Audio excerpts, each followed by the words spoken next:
좋아요, 구독. 그렇다면은 사실 시장에서 이런 의문이 드는 것 같습니다. 알트코인은 도대체 언제 오를까? 아, 맞습니다. 네. 합리적인 네. 궁금증입니다. 많이들 답답해하실 것 같은데, 그래서 이제 알트코인 시즌이 사실상 뭐 예전에는 뭐 비트코인과 같이 오기도 했었잖아요. 그렇죠. 근데 비슷하게 가기도 했는데. 네, 요즘에는 전혀 좀 움직임이 미비한 것 같아서 언제쯤 올 거라고 생각을 하시나요? 네, 오늘 이야기들의 어떻게 보면 핵심이라고 볼 수 있는데 지금 시장의 상황이 뭔가 과거와는 조금 다르긴 다릅니다. 확실히. 그러니까 사람들이 이렇게 생각하는 거, 과거와 달라졌다, 이번엔 다르다. 이런 발언은 좀 위험하다. 이런 인식들이 있죠. 맞아요. 왜냐하면은 큰 범위의 사이클은 그럼에도 가게 되는 경우가 많은데 우리가 이거를 어떤 좀 더 디테일하게 현미경으로 들여다봤을 때는 과거 패턴과는 비트코인 대비 알트코인 움직임이 좀 확연히 차이가 나는 게 있습니다. 특히 그거를 가장 많이 인지할 수 있는 게 비트코인 대비 이더리움 비율입니다. 보통은 이더 대비 비트 비율을 살펴보면은 이게 계속해서 이제 지금 시점에서는 상승의 움직임을 가져가야 되는데 지금 최근까지도 끝도 없이 계속해서 내려가고 있고 둘의 시가총액 차이도 이제 1조 달러를 넘어설 정도로 역대급으로 많이 벌어진 상황이기 때문에 결국은 이 알트코인의 대장이라고 할 수 있는 이더리움이 본격적인 어떤 랠리 흐름들, 궤도를 가져갈 수 없다라고 하는 부분들이 기본적으로 알트코인 시장에서 많이 달라진 부분들이기 때문에 우리가 그 지점들 보면서 왜 이런 현상이 생겨났고 그럼 향후에 이런 것들이 회복될 수 있는지 이런 것들을 좀 치열하게 고민해야 되는 시점이 아닌가 그렇게 생각을 합니다. 지금까지의 패턴이 이전과는 다르다라고 한다면은 우리는 좀 다른 전략들을 세워봐야 할 시점일 것 같아서 조금 더 어렵게 느껴지는 것 같습니다. 그런데 사실 이 알트코인은 한국인들이 가장 많이 사랑하는 코인이잖아요.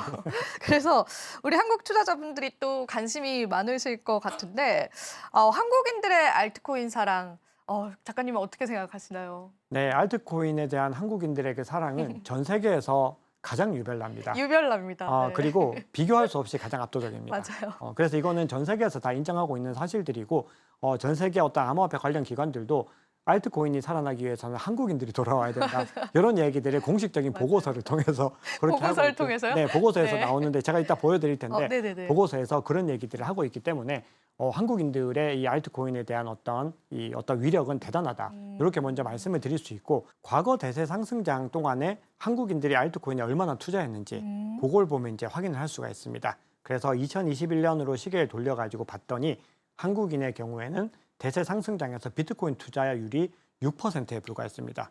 그리고 무려 94%가 알트코인으로 자본이 다 있었던 거에 확인되는 거죠. 어마어마하네요. 어마어마한 네. 수치고 이걸 글로벌 기준으로 적용을 해보니까 그 정점인 당시에 글로벌 기준에서는 그래도 30% 이상이 비트코인을 투자하고 있었는데 한국인들은 고작 6%, 즉 100명 중에서 6명에 불과할 정도로 적은 사람들만이 알트코인을 투자를 하고 있었다는 겁니다. 그만큼 알트코인에 대해서 한국인들이 너무나 지나치게 관심이 많이 있다는 것이고요.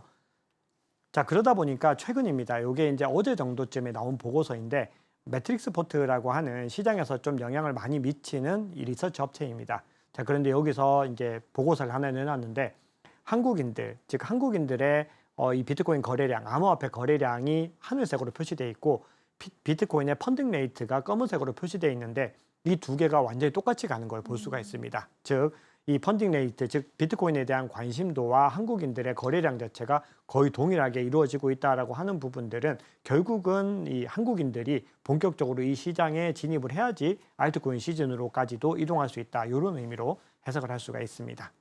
지금 이 가지고 와주신 지표를 보니까 그게 더 와닿는 것 같습니다. 그러면은 사실 우리가 지금 알트코인 가격 상승이 안 일어나는 거는 한국인 투자자분들이 들어오지 않았다라고도 이야기를 해볼 수 있는 부분이네요. 네, 그렇게도 얘기해 볼 수 있고 지금 아직까지는 뭔가 이더리움이 부활하지 않았다 보니까 뭔가 알트코인에 대해서 이 한국인들이 심드렁한 그런 것들을 가지고 있는데 물론 이제 가격이 조금 더 상승하면 한국 투자자들이 많이 들어오게 될 텐데 근본적으로 알트코인이 지금 펌핑하지 않는 이유, 어떤 근본적인 이유를 찾으라고 했을 때는 한국인들이 들어오지 않는 것보다 먼저 더 중요한 이유들이 분명히 있을 텐데 그럼에도 뭔가 이 흐름들이 가속화되지 못하고 있는 것들은 한국인들이 지금 시장에 아직까지 관심을 가지지 못한 것들이 많은 영향을 가지고 있는 거죠.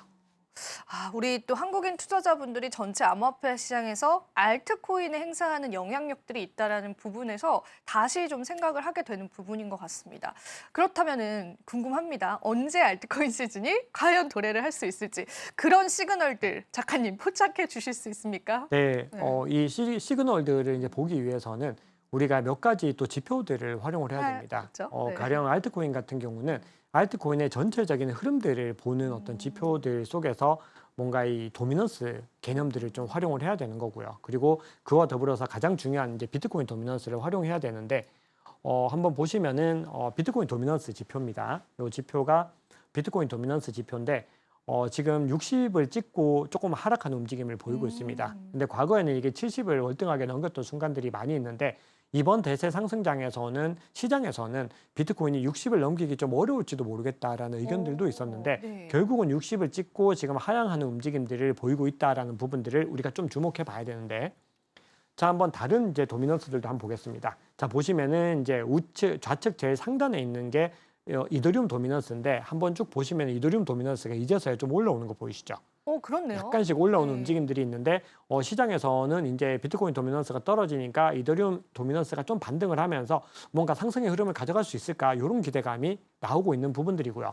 자, 그런데 바로 옆에 보시면 이건 솔라나 도미넌스인데 솔라나 도미넌스는 그동안에 아주 좋은 움직임을 가져갔다가 최근에 좀 내려가는 움직임을 보이고 있습니다. 그 얘기는 뭔가 이 솔라나가 이더리움을 압도하는 움직임을 가져갔는데 지금은 이더리움 쪽으로 좀 무게 중심이 오고 있는 어떤 움직임들이 있다는 것들에 대한 기대감들도 있는 거죠. 근데 이걸 뒤에서 말씀드릴 텐데 사실은 이 도미넌스만으로 판단하기 좀 어려운 게 이더리움과 솔라나의 어떤 관계성은 지금 좀 많이 복잡해졌습니다. 그래서 이거를 그냥 차트적인 관점으로 해석하기에는 상당히 까다로운 어떤 단계로 접어들어 버렸는데 그럼에도 지금 시장에서 어떤 막연한 기대감 속에서는 이런 움직임들을 통해서 힌트를 얻을 수 있겠다. 이렇게 생각을 하는 거고요. 그리고 이제 밑에 보시면은 나머지 알트코인의 이 도미넌스들이나 이 시가총액을 한번 살펴봤을 때 전체적으로 이제 이더리움 쪽으로 더 무게감이 실리는 부분들에서 뭔가 이제 본격적인 랠리의 움직임, 즉 알트코인 랠리가 시작되는 어떤 초반부에 이제 도달하려고 하지 않나. 이런 기대감들이 나오는 거죠.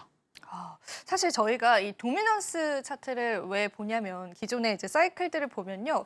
이 도미넌스라고 하는 게 전체 암호화폐 시장에 있는 점유율입니다. 비트코인의 점유율이 이제 고점을 찍고 나서 그 자금들이 알트코인 쪽으로 흘러 들어오는 그런 패턴을 보여줬었거든요. 그래서 우리가 작가님이 준비해 와주신 이런 지표들을 통해서 언제쯤 알트코인의 시그널들을 잡을 수 있을까를 좀 예측을 해보는 건데 지금 쭉 말씀해 주시는 걸로 봐서는 이더리움이 이제 살짝 올라가긴 했지만 좀 미비해 보인다 이런 느낌 들거든요. 맞습니다. 네. 그래서 우리가 본격적인 움직임들을 가져가기 위해서는 그래도 정리를 너무 잘해주셔가지고 제가 도미넌스를 좀 먼저 말씀을 드려야 되겠다 머릿속으로 생각을 하다가 놓치셨죠? 이거를, 놓쳤는데 너무 잘 정리해 주셔서 감사합니다. 그래서 제가 좀 다른 표를 하나 좀 이제 제시를 네. 드릴 텐데 요게 이제 알트코인 시즌 인덱스라고 하는 지표입니다. 이 지표가 알트코인의 지금 상황, 비트코인 대비 알트코인의 흐름이 어떻게 되는지를 가장 가시적으로 볼 수 있는 지표인데 지금 보시면은 29로 지금 표시가 되는데 최근까지 계속 29에서 30 정도에서 왔다 갔다 했습니다. 그리고 비트코인 대세장일 때가 이 수치가 25보다 미만일 때니까 거의 비트코인 대세장에 가깝게 자리를 잡고 있는 거죠. 그리고 75를 넘었을 때 알트코인 시즌이 시작된다라고 보는데 여전히 29밖에 안 된다는 거는 아주 대단히 낮은 수치다. 그렇기 때문에 앵커님 말씀 주셨던 것처럼 이 이더리움이 약간의 반등을 한다고 해서 알트코인 시즌이 이제 오는구나 이렇게 보기보다는 이 인덱스 지수가 계속해서 이제 조금 더 고개를 들면서 올라가서 대략적으로 50 정도 혹은 60 정도를 돌파했을 때 뭔가 더 이 알트코인의 무게감이 실리는구나. 요걸 보셔야 됩니다. 자, 그러면 요거를 이제 제가 조금만 더 이 표를 자세하게 설명드리면은 이 표는 어떤 개념이냐 하면은 총 50개 비트코인과 이제 어떤 맥락을 같이 할 만한 상위 50개 메이저 알트코인들의 어떤 가격 상승률 흐름들 중에서 비트코인보다 가격 상승률이 좋았던 게 몇 개인지를 뽑은 겁니다. 그래서 만약에 30이라고 했을 때는 100분위로 했을 때 15개 정도의 메이저 알트코인이 비트코인보다 높은 수익률을 거뒀다라는 것이기 때문에 만약에 이 수치가 제대로 다 돌아오지 않았다. 그 얘기는 자본 자체가 알트코인에 많이 들어오지 않은 것이기 때문에 아직까지는 시기를 조금 더 기다려야 된다. 이렇게 해석을 할 수가 있는 거죠. 지금 바로 구독을 눌러보세요.